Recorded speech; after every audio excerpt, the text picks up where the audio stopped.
Hello guys, hello Aquarius, welcome dito sa aking channel, Palaran 888 Aquarius. Alamin natin kung anong messages, vibration, gabay energy para sa lahat ng Aquarius. Ito ay para sa last 2 weeks ng December 2024. So Aquarius, tingnan natin kung ano yung posibleng mensahe na gustong ipahiwatig sa iyo ng iyong tarot. So first card natin is number 89, Time and Tide, Oceanic Spells and Rituals. Okay, Aquarius. So, itong card na to is all about spiritual siya. So, nakikita ko siya dito na siguro marami kang oras na pwedeng gamitin sa last 2 weeks na to. Pwedeng nakabakasyon ka, or wala kang trabaho, wala kang ginagawa. So, nakikita ko sa'yo na ang posibleng kailangan mong gawin ngayon is mag-pray, mag-manifest, mag-affirm ng mga positive, parang ganun. So, mga rituals, spells, decluttering, parang ganun. So, kailangan mong mag-smudge ng mga incense or anything para mag-purify yung bahay mo. Yung parang ganun, di ba? Pag parating yung bagong taon, kailangan natin maglinis. So, first of all, linisin mo muna kung ano yung mga nasa paligid mo. Sa sarili mo, mga habits, unhealthy, relationship attachment, yun ang kailangan mo muna. Okay? Number 28, it's 10. It's completion, achievement. So, for the last 2 weeks of December 2024, makakatanggap ka ng abundance. So, windfall. Unexpected windfall or expected windfall, bonus, good fortune, good luck, wealth, kayamanan, plenty, enormous, huge. Walang problema dito. So, nakikita natin na merong Aquarius na makakaranas ng abundance, ng good luck, ng good fortune, mga windfall, expected or unexpected, sa last 2 weeks na to, bago matapos yung taon. Wow. Okay.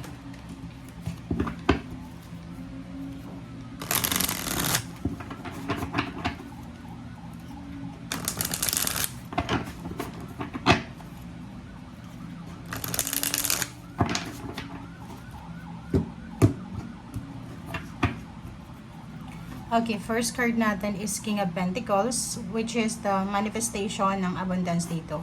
So, sinasabi na posibleng makahawak ka ng lump sum of money. Pwedeng inheritance, pwedeng may binibenta ka, or umuutang ka sa isang lending company, or nakikita ko na may mahahawakan kang malaking halagang pera this last 2 weeks na to, ng December.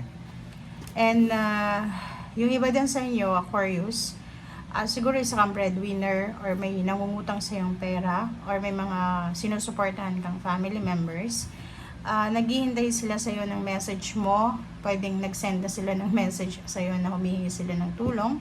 And hinihintay nila kung ano yung reply mo this week. Okay? Wheel of Fortune, it's good karma, change, transformation, alchemy. So nakikita natin na may mga financial changes na mangyayari sa buhay mo bago matapos yung taon. So, ibig sabihin, marami ditong papasok na financial sa buhay mo bago dumating yung 2025. And 9 of Cups, nakikita natin dito yung celebratory energy. So, magse-celebrate ka. Maraming rason para mag-celebrate.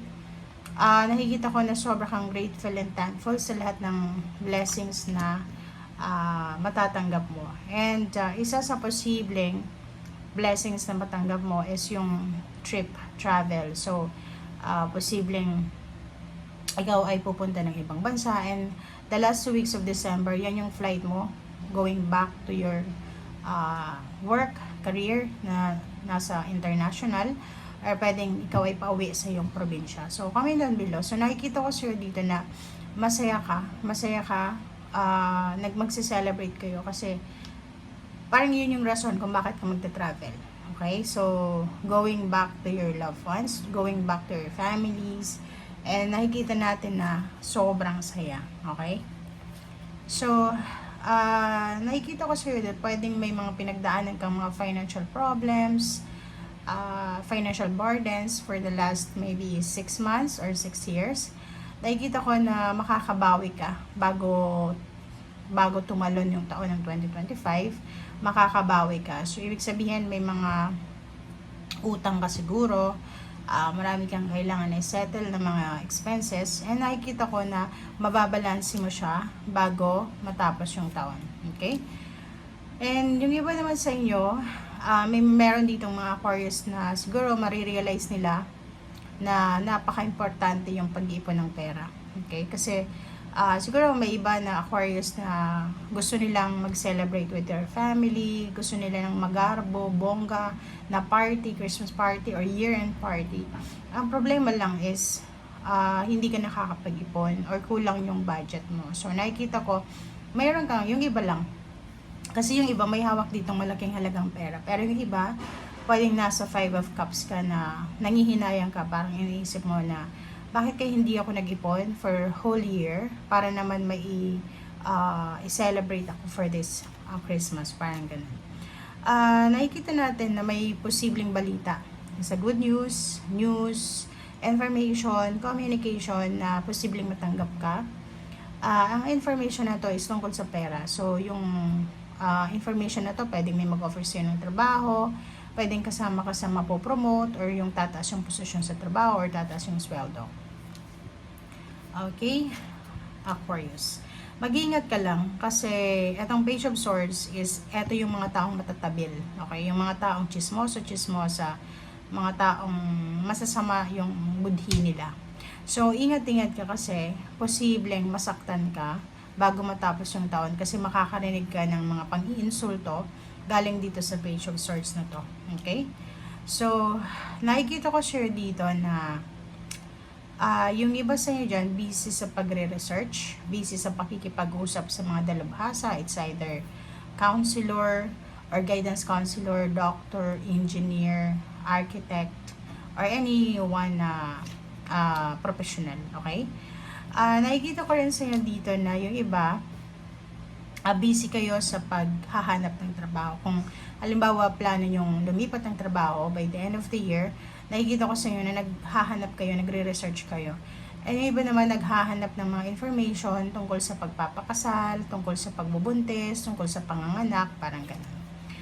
Okay, and even nasa holiday season na tayo, still, ang dami mo pa rin kailangan na gawin, ang dami mo pa rin kailangan na tapusin. So, nandito ka sa 10 of Wands dito. So, yung iba, masyado kayong abala, nagmamultitask, may kailangan kayong tapusin bago matapos yung taon, parang ganun. So, isa sa rason kung bakit nagmamultitask ka, kasi gusto mo talaga na by the end of the year, may hawak kang malaking halagang pera. Be careful kasi napapaligiran ka ng mga tao na parang toxic.